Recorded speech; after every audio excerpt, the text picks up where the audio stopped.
Soyez les bienvenus à ce rendez-vous d'information. Madame, monsieur, bonsoir. Passons en revue les titres sommaires de ce journal.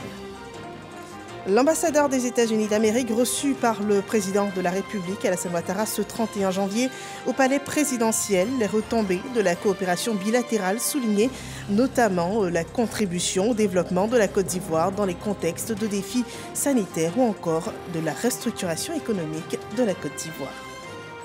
L'intervention du président de l'Assemblée nationale à la 17e conférence de l'UPCI à Alger, Adama Bictogo, a invité les pays représentés à une grande solidarité dans la recherche de réponses concrètes et efficaces à la consolidation d'une communauté de paix et de prospérité. 2023, année de la jeunesse, nous verrons également ce soir ces rencontres consultatives qui se tiennent jusqu'au 2 février prochain pour traduire en actes cette opportunité d'essor offerte par le président de la République à la jeunesse ivoirienne. Bienvenue dans ce 23h. Audience à la présidence de la République ce 31 janvier 2023. L'ambassadeur des États-Unis d'Amérique, reçu par le président de la République, le diplomate en fin de mission en Côte d'Ivoire, a relevé les progrès réalisés par notre pays, un bilan auquel auraient contribué les États-Unis, selon le chef de l'État Alassane Ouattara. Les retombées d'une collaboration bilatérale, suivant le récit de l'audience par Awa Touré. L'ambassadeur des États-Unis en Côte d'Ivoire, en fin de mission, est venu prendre congé du président de la République Alassane Ouattara. L'occasion pour lui de féliciter le chef de l'État et le peuple ivoirien pour les avancées notables avant de relever l'excellence des relations de coopération entre la Côte d'Ivoire et les États-Unis. Je remercie son Excellence, Monsieur le Président de la République, qui a bien voulu me recevoir en audience pour un échange vraiment cordial, et je voudrais vraiment féliciter Monsieur le Président de la République et l'ensemble du peuple ivoirien, en fait, pour les progrès que votre pays est en train de réaliser au moment où tous vos voisins ont de sérieux problèmes et où le monde entier fait face à de multiples défis. Et c'est vrai, il y a des approches qui marchent mieux que d'autres. L'économie libérale a produit le plus grand niveau de prospérité que le monde ait jamais connu. Et j'ai dit à son Excellence le Président de la République qu'après 3 ans et quelques, au pays de l'Aqaba, je quitte la Côte d'Ivoire avec plus d'optimisme pour votre pays que lorsque je suis arrivé. Et déjà, j'étais optimiste à mon arrivée parce que déjà la Côte d'Ivoire impressionnait. Le président de la République, Alassane Ouattara, a pour sa part indiqué que les États-Unis demeurent un partenaire essentiel et de premier plan pour la Côte d'Ivoire. Je tenais, monsieur l'ambassadeur, à vous dire combien nous sommes honorés de la contribution que vous avez apportée à notre pays pendant ces années, 3 ans et demi. Et vous êtes arrivé à un moment où la Côte d'Ivoire était sortie de crise, mais nous avions des défis tels que la Covid, tels que la restructuration de l'économie. Et les États-Unis nous ont apporté leur soutien, que ce soit dans le domaine de la santé, du sida, du Covid, mais également avec le MCC. Et nous avons reçu des sommes importantes pour le développement et la restructuration de notre pays. Les États-Unis sont un partenaire important, je dirais même essentiel pour la Côte d'Ivoire. Et nous avons toujours été très fiers que John Kennedy a reçu pour la première fois un chef d'État africain en la personne du président Félix Houphouët-Boigny au début des années 60. Et cela reste une marque de fierté pour nous et de considération. Et la Côte d'Ivoire a opté pour l'économie libérale. Et ceci a été une bonne chose pour notre pays, parce qu'on voit aujourd'hui que ce soit en taux de croissance, que ce soit au niveau des investissements dans le social, que ce soit l'ouverture de l'économie, la transformation de l'économie, que nous sommes parmi les premiers pays du continent africain et je dirais même dans le monde. Donc nous avons bien choisi nos partenaires et les États-Unis sont un partenaire de premier plan et je voudrais vous demander de remercier les autorités américaines et notamment le président Biden pour le soutien qu'il nous apporte et aussi dire que les Ivoiriens demeurent des amis du peuple américain. Le chef de l'État a par ailleurs salué la contribution de l'ambassadeur Richard Abel au renforcement et à la diversification des relations de coopération entre la Côte d'Ivoire et les États-Unis d'Amérique. Et tout comme cette relation bilatérale États-Unis-Côte d'Ivoire, la coopération parlementaire joue aussi son rôle en apportant des solutions aux défis des États. Le président de l'Assemblée nationale tient le discours du développement et de l'unité à la tribune de la 17e conférence de l'Union des parlements membres de l'Organisation de la coopération islamique. Le président Adama Bictogo a aussi affirmé le soutien de la Côte d'Ivoire aux pays affectés par le terrorisme et les conflits armés, suivant ce rapport de Moussa Konaté et Adama Sangaré depuis Alger. 17e conférence de l'UPC, l'Union des parlements membres de l'Organisation de la coopération islamique à Alger, la capitale algérienne. Les échanges portent sur des questions liées au développement des États. La Côte d'Ivoire est présente à cette rencontre internationale des parlementaires. Lors des travaux, le président de l'Assemblée nationale s'est exprimé sur l'intérêt pour les États de mutualiser les initiatives. Le monde entier, particulièrement le monde musulman, est actuellement confronté à des défis multiples et complexes qui requièrent de nous, au-delà d'une simple prise de conscience, des réponses concrètes et efficaces pour le bonheur de notre communauté. La communauté de valeurs et de destin qui nous lie sonne pour nous comme une interpellation à le fait de mener des réflexions profondes qui nous permettront d'adresser avec efficacité les différents défis qui se dressent contre notre volonté de construire une société de paix et de prospérité. Perturbations politiques, attaques terroristes, conflits armés et bien d'autres fléaux constituent des freins au développement économique et social de nombreux pays. Des préoccupations qui interpellent la communauté parlementaire de l'Organisation de la coopération islamique. Le président Adama Bictogo réaffirme le soutien de la Côte d'Ivoire aux pays touchés par les différentes crises.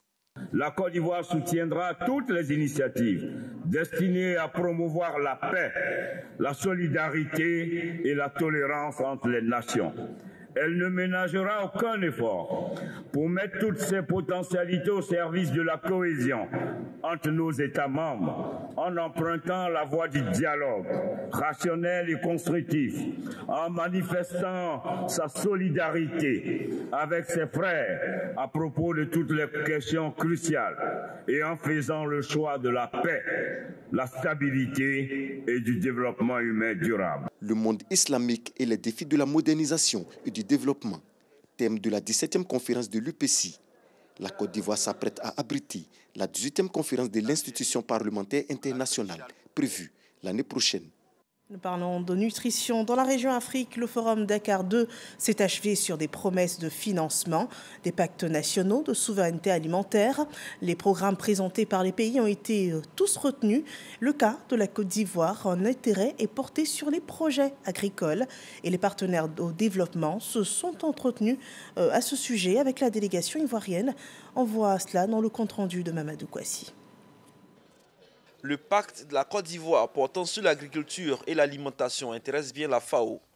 L'organisme onusien l'a signifié au cours d'une rencontre avec le ministre d'État, ministre de l'Agriculture et du Développement rural, accompagné du ministre des Ressources animales et halieutiques. La FAO veut bien accompagner la Côte d'Ivoire dans la mise en œuvre de ce vaste projet à travers un appui technique. Déjà, le travail qui est fait est déjà bien, mais il faudrait qu'on puisse améliorer davantage et avec la participation de la FAO. Pour développer à travers ce qui a été présenté, aider, appuyer la Côte d'Ivoire à faire la mise en œuvre. Ça veut dire quoi? À développer des projets, des programmes cohérents, des programmes bancables pour que les mois à venir, les années à venir, pour que la Côte d'Ivoire puisse vraiment moderniser davantage son agriculture, tout en combinant toutes les ressources que nous avons, les ressources végétales, mais également les ressources animales et halieutiques. Après la FAO, c'est au tour du Maroc de montrer son intérêt pour ce programme. Au cours d'une rencontre avec son homologue du royaume chérifien, le ministre d'État, Komenon Kwasi Adjoumani, a été rassuré de l'appui de ce pays agricole. Depuis le plan Maroc vert et aujourd'hui, dans le cadre de la génération green, qui est la stratégie de développement du secteur agricole au Maroc. Donc l'approche utilisée en Côte d'Ivoire s'apparente, puisque il y a toute la question de l'intégration des chaînes de valeur amont-aval. Le volet transverse très important dans le secteur, c'est l'irrigation, c'est l'eau, qui fera donc objet aussi d'une coopération et d'un partenariat entre nos deux pays.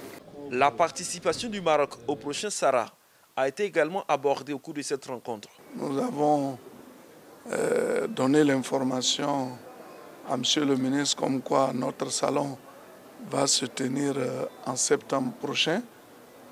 En tout cas, nous sommes heureux d'annoncer que le Maroc va y prendre part. Et le Maroc vient avec son pavillon. Et pour qui connaît le Maroc, dans le cadre des salons, ce sont des grands pavillons que nous voyons avec beaucoup de spécificités, avec beaucoup de diversité aussi en ce qui concerne les produits. D'autres partenaires ont échangé avec la délégation ivoirienne. Tous ont démontré leur volonté à accompagner la Côte d'Ivoire dans la mise en œuvre de son pacte. Et en termes de partenariat interne, 2023 est l'année de la jeunesse. Donc le gouvernement fait de la jeunesse un partenaire également privilégié. Et pour cela, des rencontres consultatives se tiennent jusqu'au 2 février prochain pour traduire en acte cette opportunité offerte par le président de la République à la jeunesse ivoirienne. À la suite de chaque catégorie de jeunesse qui est interviewée, devra être élaborée des propositions à remettre au gouvernement. L'ambition, c'est de faire de la jeunesse une force de proposition et aussi de promouvoir la participation des jeunes à la gouvernance, suivant ce développement de Michel Mambo. Commune du Plateau, auditorium de la CNPS.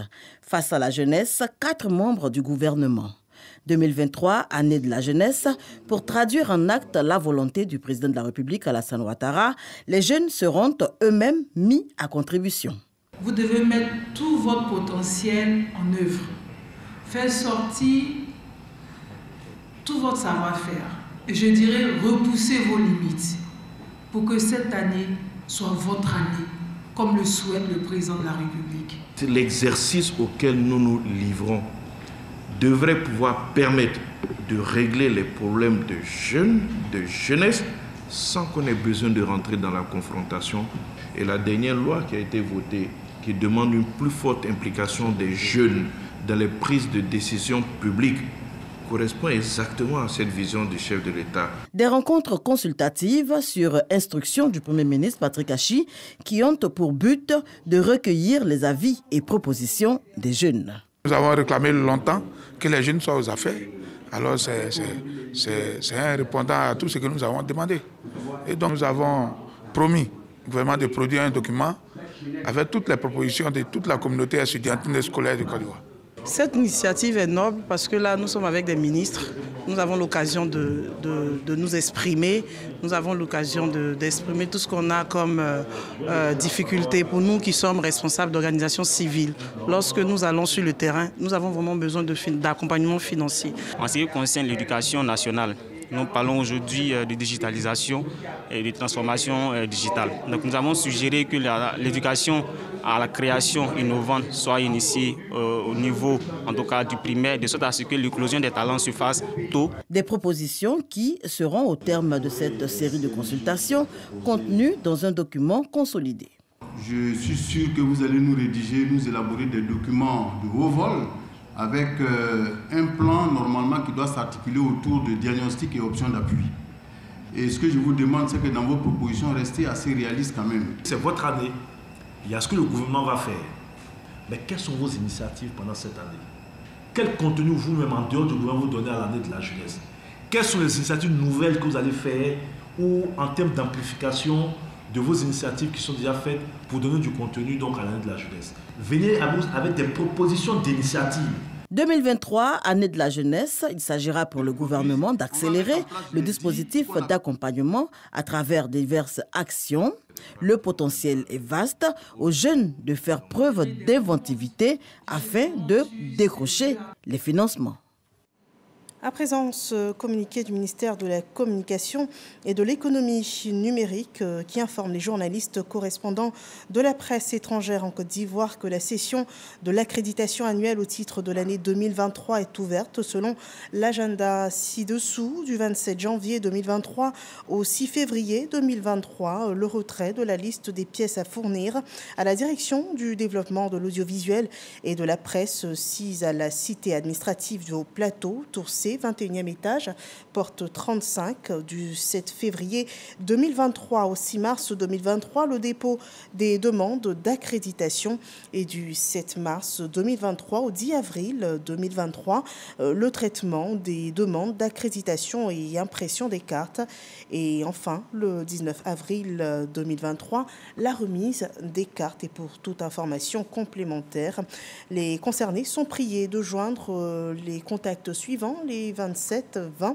31 79 44 07 59 52 33 70 ou encore le 07 07 95 44 02.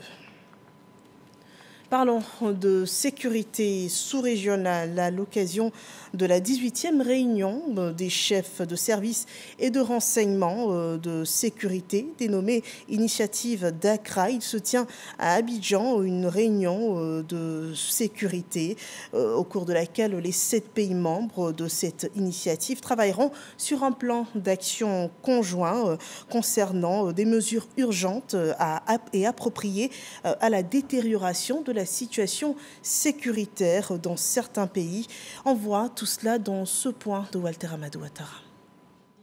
Ces chefs de service de renseignement et de sécurité issus du Bénin, du Burkina Faso, de la Côte d'Ivoire, du Ghana, du Mali, du Niger et du Togo sont à Abidjan pour 2 jours d'échanges professionnels.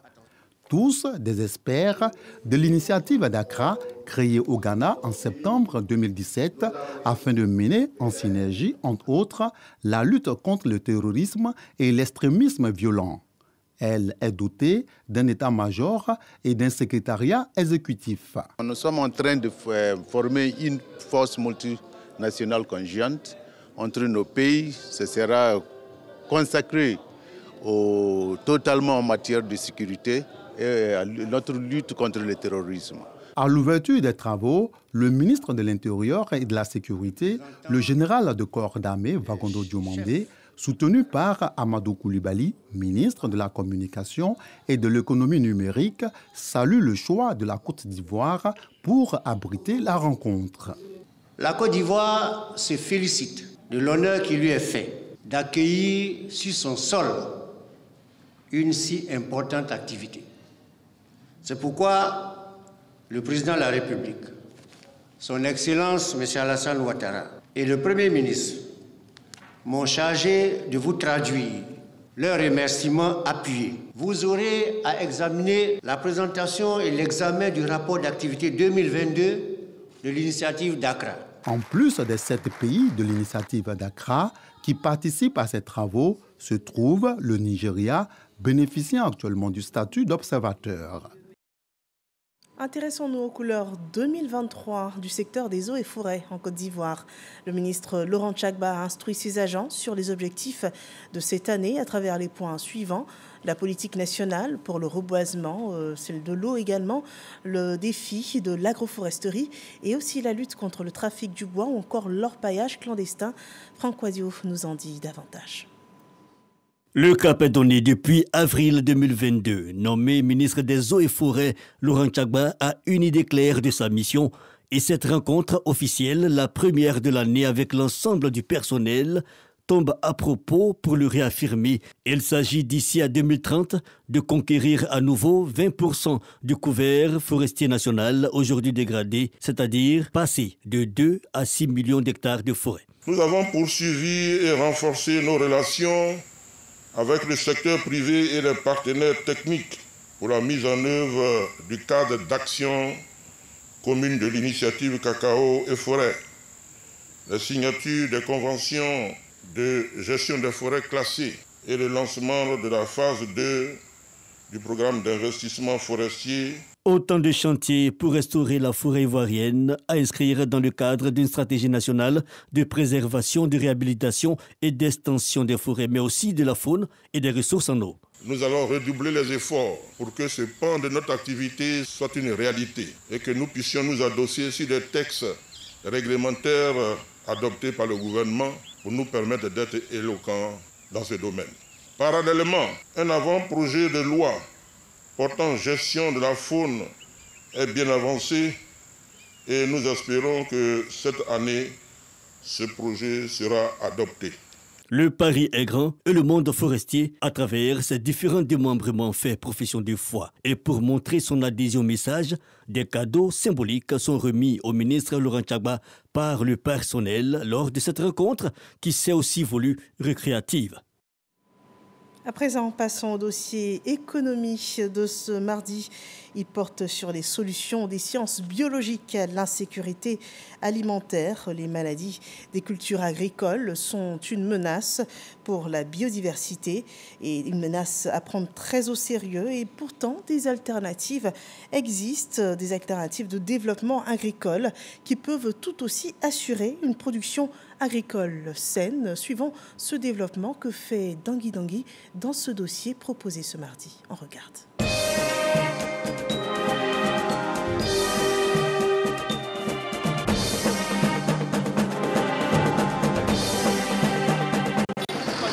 Qu'on l'appelle mosaïque africaine du manioc, ou le virus de la feuille jaune de la canne à sucre, ou encore swollen shoot du cacaoyer, les maladies virales des plantes sont devenues virales, selon les termes d'un universitaire. Les chercheurs des sciences biologiques ne se contentent pas de partager ce constat aussi bien que ses effets. Ils cherchent et trouvent des alternatives à une production agricole durable, en quantité comme en qualité, en vue de garantir la sécurité alimentaire. Bienvenue à Bingerville, au pôle scientifique et d'innovation de l'université Félix Houphouët-Boigny. Traoré prépare son doctorat et travaille dans ce centre qui est une clinique pour les plantes. Il a ainsi débarrassé des plants, notamment de canne à sucre, de leur virus. Ici, par exemple, pour ce bourgeon-là, nous allons prélever le méristème apical, c'est-à-dire la partie de la plante où les cellules de cette partie du méristème apical-là sont caractérisées par des cellules qui sont indemnes de virus. Même si toute la plante est infectée, mais cette partie-là, vu qu'il y a une multiplication qui est toujours active à ce niveau-là, ça fait que cette partie-là reste toujours indemne de virus. Donc c'est cette partie-là qu'on va chercher à prélever. Quelques semaines plus tard, de nombreux plants de canne à sucre capables d'être multipliés à l'infini naissent et grandissent. Après 3 semaines de multiplication, voilà ce qu'on obtient. C'est plusieurs bourgeons de canne à sucre, environ 10. Ça fait 1, 2, 3, 4, 5, 6, 7, 8, 9, 10, 11. Ça fait 11 bourgeons de canne à sucre partis d'un seul esplant. Ce n'est pas seulement la canne à sucre qui peut être soignée, guérie ici. Tous les plants, notamment la pomme de terre, le maïs, le riz et l'igname, peuvent être reproduits pour les besoins d'une production agricole saine et abondante. Un peu plus loin, l'unité de recherche industrielle de production de pesticides nous présente ces remèdes contre les maladies des plantes pour une agriculture bio et durable. Ces produits servent à contrôler un ensemble de maladies. La maladie due aux champignons ou aussi la maladie due aux bactéries. Même une solution à la sécheresse est en voie d'être trouvée. Maintenant, j'essaie de trouver des produits biologiques qui vont permettre, appliqués à la culture du cacao, de la rendre plus résistante face au stress hydrique. Les travaux de cette unité de recherche industrielle de production de biopesticides lui ont valu plusieurs prix d'excellence. Juste à côté se dresse le Centre régional d'excellence WAVE. Créé en 2021, ce laboratoire se positionne comme une force spéciale contre les maladies du manioc. Nous avons commencé par le manioc, effectivement, pour une question de sécurité alimentaire, parce que c'est très important en Côte d'Ivoire et dans la sous-région. Ici, dans ce laboratoire d'excellence, tout est mobilisé pour trouver des solutions à même de garantir la sécurité alimentaire. Nous avons déjà effectué des travaux pour la SCB. La SCB, c'est donc une société qui commercialise donc la banane qu'on appelle la banane boyo ou la banane dessert. Nous avons fait donc des détections au niveau de leur germplasme. Pas étonnant que les travaux du pôle scientifique et d'innovation de l'université Félix Houphouët-Boigny soient orientés vers le développement agricole ou l'amélioration des conditions de vie des populations. La recherche scientifique en Côte d'Ivoire est en train de changer de paradigme. Il est très important que le secteur privé soit impliqué. Et pour l'impliquer, le secteur privé, il faudrait que ce soit une recherche scientifique qui soit rentable, une recherche scientifique aussi qui ait un impact sur la communauté. Au sempiternel le problème de financement de la recherche en Côte d'Ivoire, des alternatives crédibles ont été trouvées. Nous avons pour ambition de créer ce qu'on appelle le marché virtuel de la recherche. Et ce marché virtuel de la recherche va mettre en adéquation, quelque part, les besoins de recherche du secteur privé, du domaine public et de la société, cela en adéquation avec également les offres de recherche que les chercheurs font dans les universités et dans les laboratoires de recherche. La nuit tombée sur le pôle scientifique et d'innovation, une visite guidée du musée de la biodiversité peut réconcilier l'homme et son environnement. Si nous regardons ce tube, il n'y a seulement que des grains. Chaque grain représente une espèce. Et cette espèce-là est multipliée comme l'espèce humaine. On est plusieurs, donc on fait une seule espèce. Quand on regarde les chimpanzés, ça fait une espèce. Et on se dit, les arbres comme les animaux, dans le monde, voilà ce qu'on a pu étudier. Il reste tout ça à découvrir. Les gens font beaucoup de cultures extensives et ça impacte énormément la biodiversité. Et les gens utilisent, pour la rentabilité, les gens utilisent énormément de produits chimiques. Et ça impacte négativement la biodiversité. La biodiversité est notre assurance vie, nous soufflait à l'oreille un étudiant en biologie. Nous devons la protéger à tout prix, a-t-il poursuivi. Et voilà, passons à présent au point sur la situation du coronavirus en Côte d'Ivoire.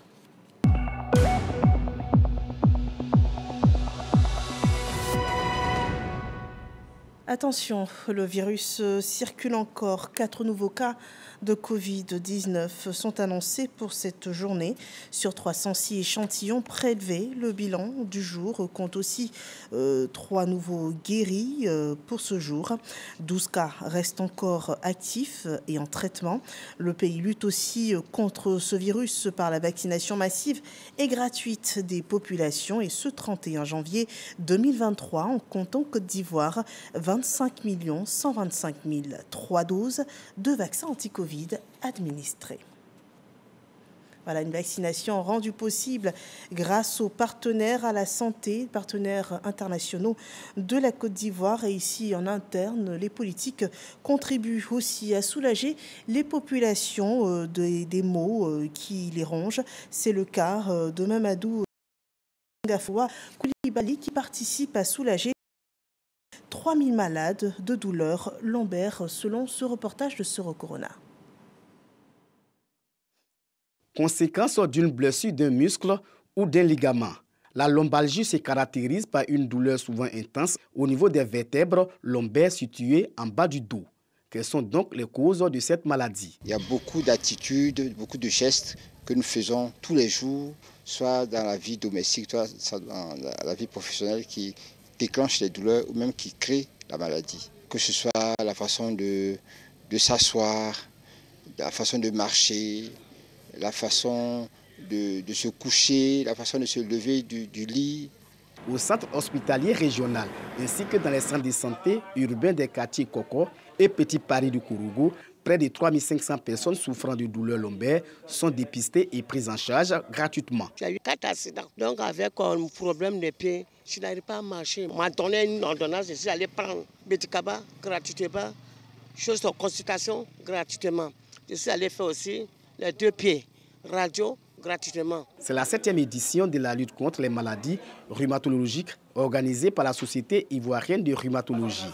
5 jours durant, jeunes et personnes du 3e âge ont été consultés et pris en charge. Vous avez tout l'or du monde. Si vous n'êtes pas en bonne santé, vous n'avez pas de joie.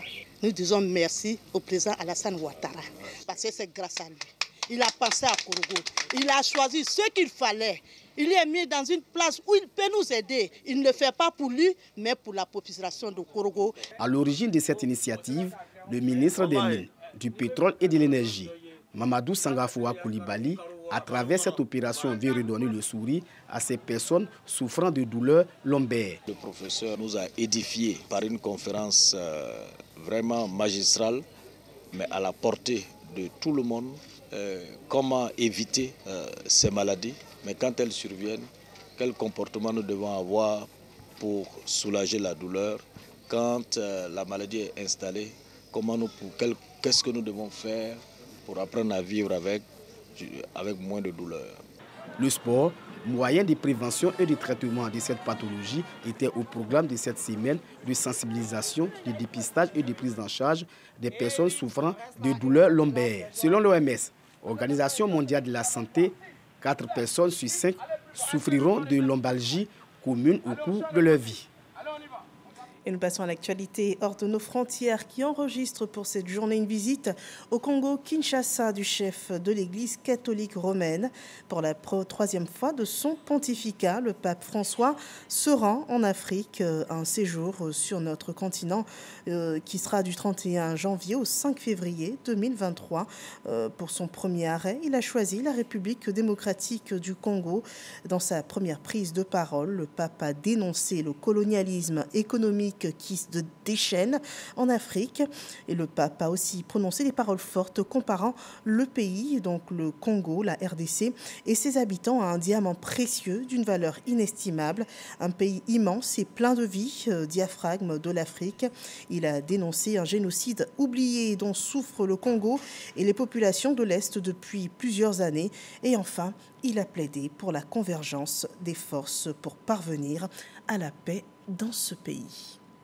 Voilà, c'est ici qu'on s'arrête pour cette édition d'Information. Merci de nous avoir suivis.